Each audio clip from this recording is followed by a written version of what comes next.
God damn it!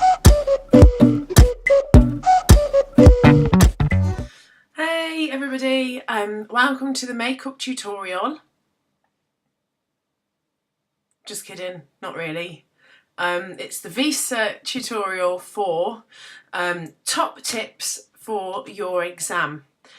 So we started off with about 10, but realistically we ended up with a lot more. So I'm going to run through those top tips that you as students thought were really important, but I also think this would be really beneficial for students across the country who are also sitting the longer exams. So we're talking around 30 hours, unlike sort of the 2-hour GCSE projects, they're much longer, similar to a BTEC or a VCert exam. So let's get started. Okay, first one.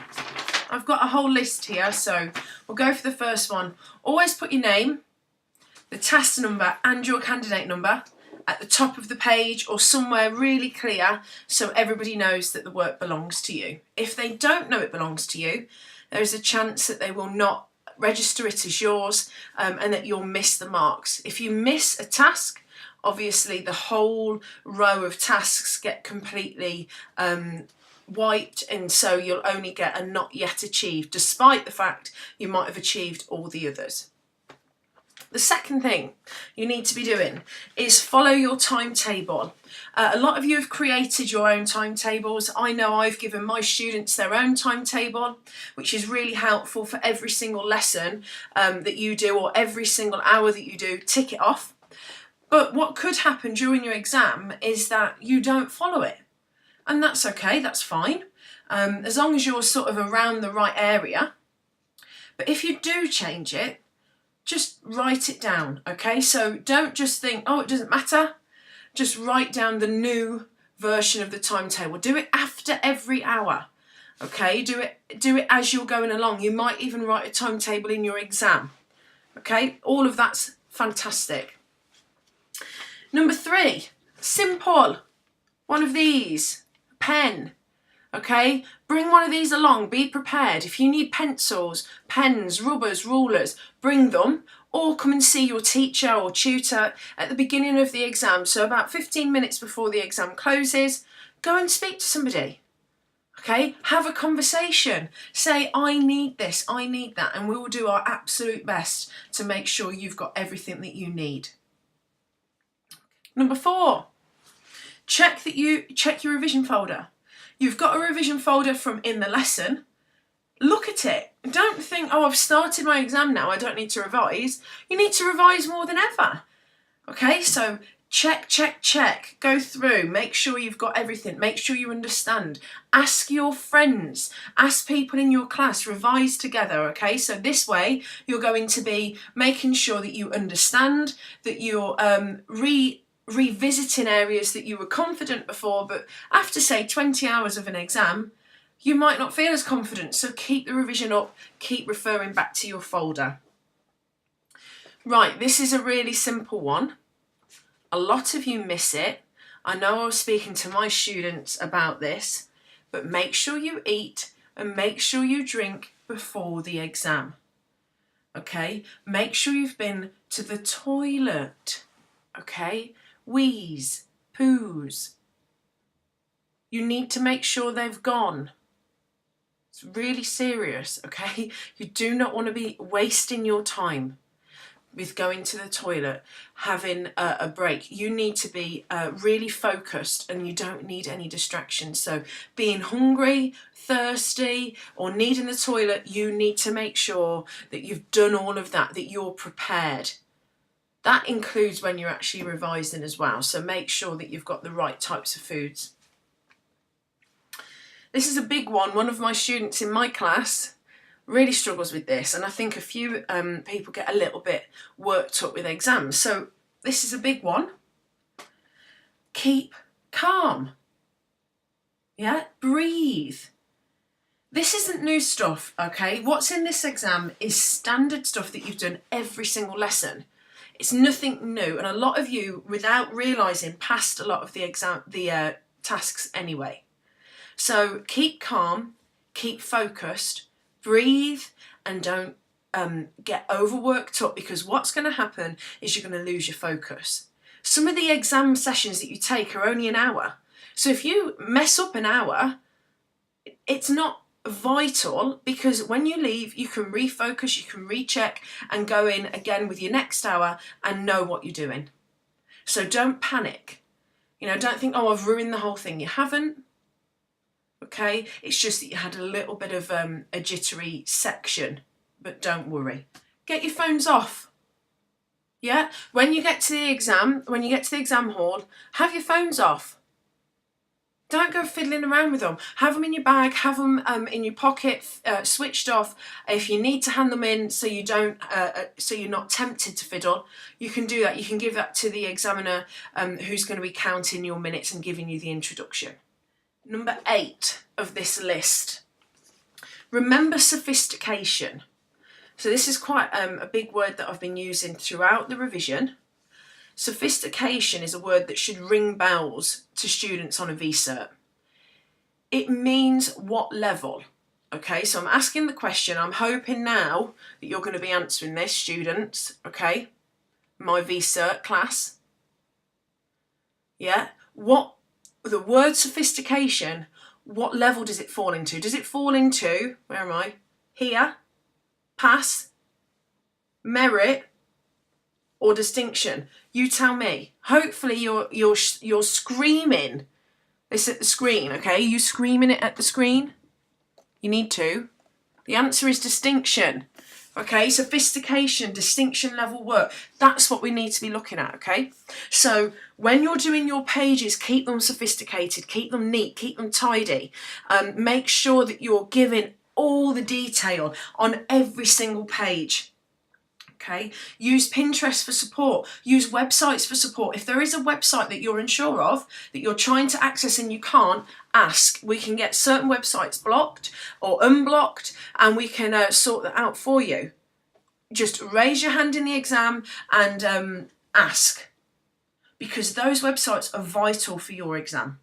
So don't be ashamed, don't be thinking, oh, I don't know if this website's appropriate. If it's going to help you and support you with your work, and it genuinely is appropriate, then we'll no doubt unblock it. Remember to keep your costing notes. When you're costing up, for example, your VIP spud, which is going to be in another video just in case you're getting a bit confused, and that's for task 2. When you're costing up, keep the notes written down as well. So keep it in task 2, so you've got that in your in that section, but then keep a long list of your notes and information about prices. That comes up in task 6. So make sure you've got that information. Give yourself time to read the brief. I've read in the specification you can't photocopy anything, but you can type up parts of the brief. You can annotate and print parts of the brief. So make sure you give yourself that time. I've recommended that every single person gives at least 15 minutes, but some of you, I'd be happy at 50 minutes. Yeah, an hour. There's enough time in your 30 hours to do that. So make sure you read it inside and out. Okay, every little bit has been looked at, and that's where you need to analyse the brief.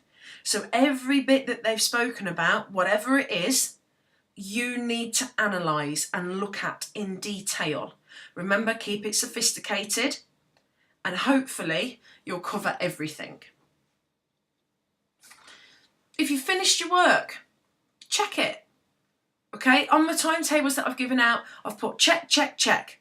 Keep checking the work. You need to make sure that this is something that you get used to. It's going to be a helpful piece of advice for every exam that you do. Check. Okay, check your spelling, check that you've put your name, check that you've hit the criteria. You've got grading criteria at the bottom of each task, pass, merit and distinction. Have a read. Look for those key glossary terms that we've gone over and over and over. Yeah, because if you've not covered those, you're not going to pass.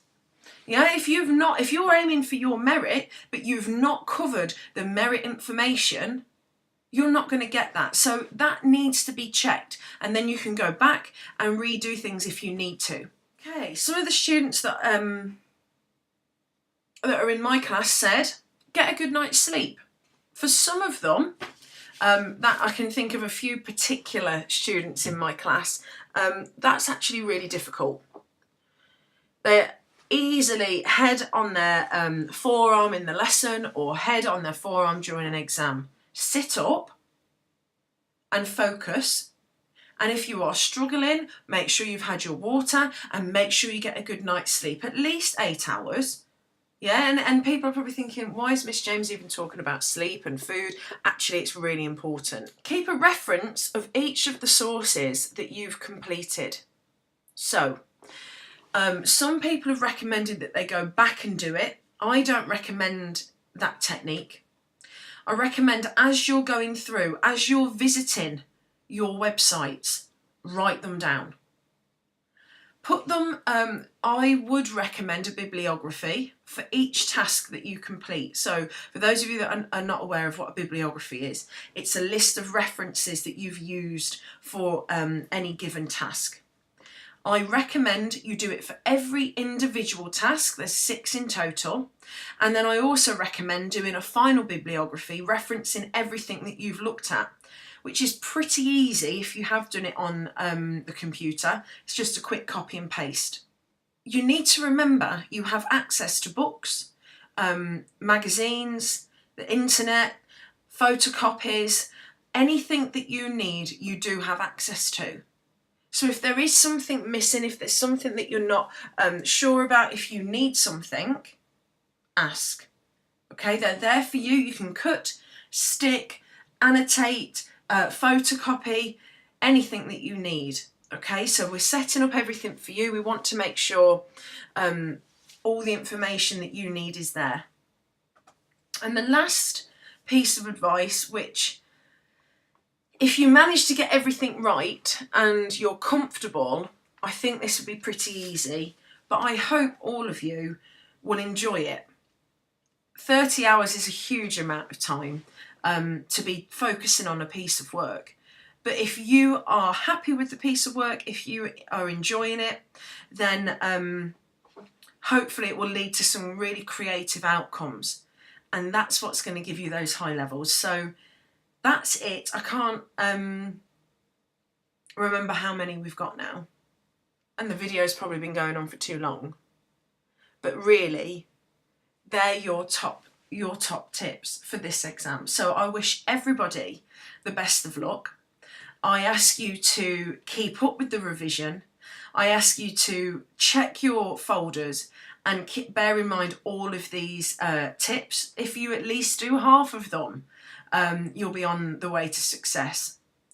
If you do need to get any advice, speak to one another, and I can give you very general advice about the exam, not specifics unfortunately now, the window's open, but I can give you very generalised advice and any support that you need with resources. So if you're obviously in my class, you can get to come and see me, or any other information you can, if you're from a different school, you need some support, just add a comment on the bottom.